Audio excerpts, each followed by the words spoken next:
এটা পালং শাক, কিন্তু এত টেস্ট কল্পনা করার বাইরে।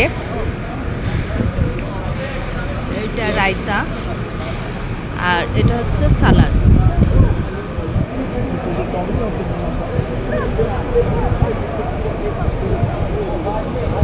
সবজির ভিতরে মটরশুঁটি দিয়েছিল। এটা একটু মিষ্টি মিষ্টি টাইপের, কিন্তু খুব মজা এই সবজিটা।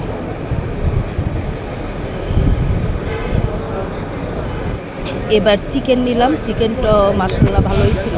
এটা পাকিস্তানি হোটেল, ওরা একটু ঝাল কম দেয়, কিন্তু মিষ্টি যে খুব বেশি দিয়েছে তা না, ঠিকই আছে। জোহরের নামাজ শেষ করে আমরা খাওয়া দাওয়া করলাম। পালং শাক, সবজি, আর হচ্ছে খেলাম মুরগি এখানে। আর আমাদের সাইডে ছিলেন এক কেজি এর ভদ্রলোক।